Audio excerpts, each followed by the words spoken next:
Hello, kumusta at welcome back dito. So dahil wala pa nga tayong updated chapter ng manga ng My Hero Academia, atras muna tayo dito sa chapter 337 na sakop pa rin ng season 7. Pero bago natin simulan yung video na to, i-recap muna natin kung saan nagtapos yung karugtong ng chapter na to, na ilalagay ko nga rin yung link sa description sa baba. In the previous chapter, pinakita nga yung naging training nitong sina Bakugo at Deku, kung saan niya hinahasa ni Bakugo yung bago na itong upgraded power na tinawag niyang cluster. Meanwhile, sa parte naman ni Shoto, minamaster niya nga rin dito yung kalahati ng quirk niya na half-hot para pumantay nga ito sa level ng lakas ng isa pa niyang quirk na half-cold. Bali, sinusubukan niya nga rin dito na pagsamahin yung kapangyarihan ng dalawang quirks na to at sinasanay niya yung katawan niya na maging resistance against sa blue flame ni Dabi. Samantala, dako naman tayo dito kay Invisible Girl. Dahil nga after nung war arc, nagtataka siya sa ikinikilos nitong isa nilang classmate kung kaya't nag-decide siyang manmanan ang mga galaw nito. Dito nga ay nakumpirma ng Invisible Girl na si Yuga Aoyama ang traitor sa UA. Naisiwalat nga din dito na nagtratrabaho etong si Aoyama kay All for One ever since before makapasok siya sa UA bilang estudyante. Napag-alaman din natin na katulad ni Deku ay ipinanganak nga rin si Aoyama na isang quirkless. Dahil sa mga impormasyong nasagap ni Deku kay Invisible Girl, dali-dali siyang pumunta sa kinaroroonan ni Aoyama. At dito ay nakumpirma niya nga ang buong katotohanan. At sa pinakahuling panel ng chapter na to ay hindi naman nag-deny si Aoyama at agad niyang inamin kay Deku na isang araw siyang villain. Bali, yung title na itong chapter 337 ay A Disposable Life. Sa pagsisimula ng panel ay dinala tayo dito sa hideout ng mga villains kung saan nga naging concern dito si Dabi patungkol sa posibleng pagkakabisto ng mga heroes dito sa lookout nilang si Aoyama.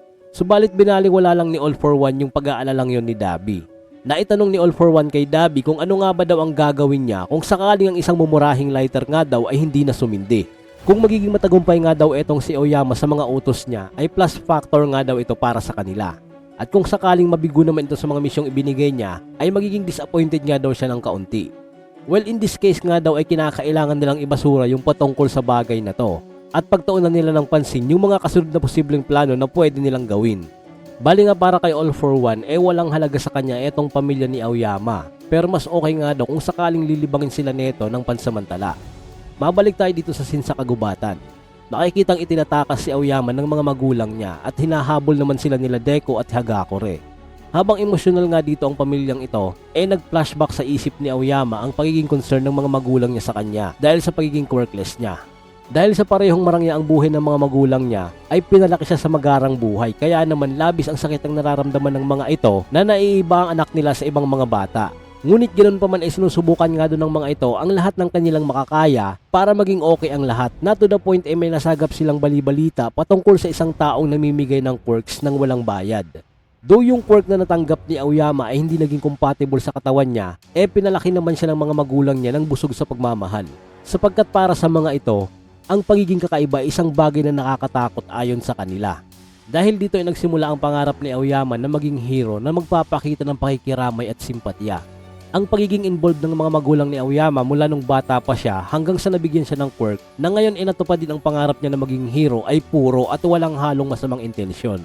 Pero sa buhay nga naman kung saan ay komportable sila at naaayon sa mga kagustuhan nila yung mga nangyayari, biglang nakatanggap ng telepathic message si Aoyama direkta mismo dito kay All for One. Nabase nga daw sa mga sabi-sabi, magtatrabaho nga daw si All Might bilang teacher sa UA. Kaya naman kinakailangan nga daw ni Aoyama na mag-enroll sa school na to. At nung nakapasok na nga si Aoyama sa UA, nagpatuloy naman ang pagbibigay ng instructions ni All for One sa kanya kung ano ang mga dapat niyang gawin. Sa isang pangyayari ay kinailangan niyang sabihin kay All for One kung kailan maihiwalay etong Class A1 sa mga pro heroes. At dito nangyari etong USJ incident. Inutusan din siyang sabihin kung saan gaganapin yung training camp, kung kaya't naging sanhi nga ito ng pagkakakidnap kay Bakugo at pagkakanakaw ng search quirk ni Ragdoll. Ito nga rin yung naging dahilan kung bakit nangyari yung laban ng All Might versus All for One sa Kamino, kung saan nga ay na-reveal sa lahat ng mga tao ang tunay na hitsura at lagay ni All Might at higit sa lahat, ito rin yung naging mitsa sa nangyaring war arc na naging finale sa pagtatapos ng season 6 ng anime. And recently ngayong nakabalik na si Deku sa UA ay nakatanggap ulit siya ng utos na painan si Deku at muling ihiwalay sa UA. In the present time sinabi ni Aoyama kay Deku yung patungkol sa sulat na iniwan niya sa kanila bago ito umalis ng UA. Dito nga biglang nag-warning yung danger sense ni Deku. Habang umiiyak naman si Aoyama nagsimula itong maglabas ng navel laser. At sinabi niya nga kay Deku na nung nalaman niyang quirkless nga din daw siya, parang nahulog daw siya sa isang hukay ng kawalan ng pag-asa. Hindi naman talaga gustong maglaban ng dalawang to.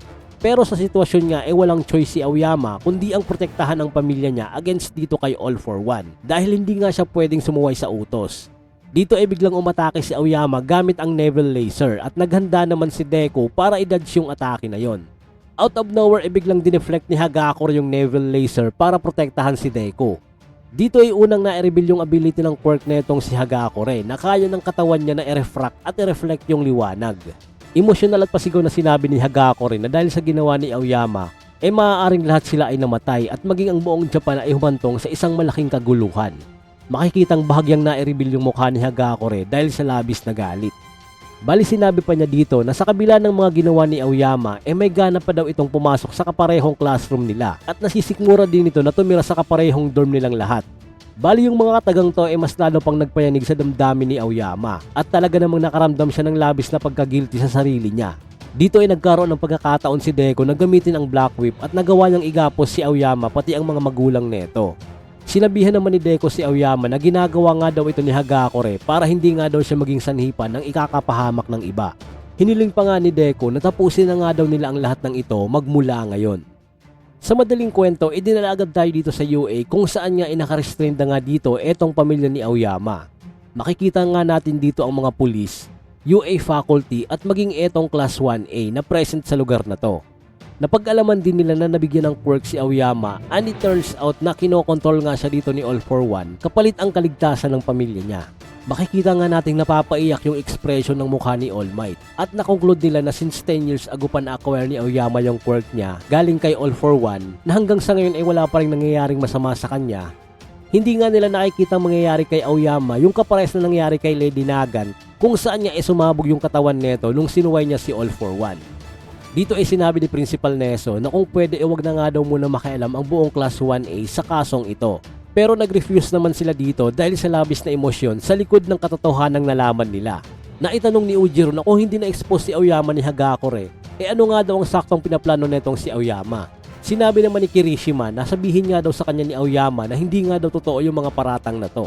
Nasabi naman ni Bakugo ang pamilyar na senaryo sa isang quirkless na bata na nabigyan ng quirk at makikita natin dito na walang imik etong si Deku.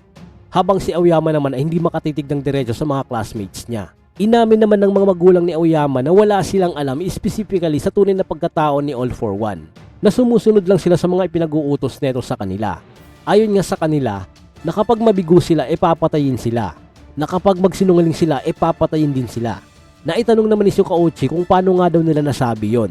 Sagot naman ng mga magulang ni Aoyama na ipinakita nga daw sa kanila kung paano paslangin ni All for One yung mga taong sumusuway sa kanya, na kapag lumapit nga daw sila sa mga pulis, at the moment sa paglabas pa lang ng police station, doon pa lang ipapatayin na sila. At walang paraan nga daw para makatakas kay All for One, na kahit saan nga daw sila magpunta kaya silang sundan kahit saan. At ang kasunod neto ay ang kamatayan para sa kanila. Wala nga daw kinalaman si Aoyama at talagang sumusunod lang sila sa mga ipinag-uutos sa kanila. Ang alam nga lang daw ni Aoyama ay kinakailangang hindi malaman ng lahat ang pagtatraidor niya. Meanwhile makikita natin si Aoyama na hindi maalis sa utak niya yung mga sinabi sa kanya ni Hagakure. Dito nga sa wakas, napagpasahan niyang magsalita na despite sa harap ng mga taong maaaring napahamak ng dahil sa kanya, may gana pa siyang makisalimuha at makipagtawanan sa kanila na as if kabilang siya sa mga ito. Higit sa lahat ay ang makita si Deku na isang dating quirkless na katulad niya na kung saan napag-alaman niya yung mga struggles na dinadala neto, resulta ng mga pakikipaglaban against kay All for One nag-cause sa kanya ng kawalan ng pag-asa.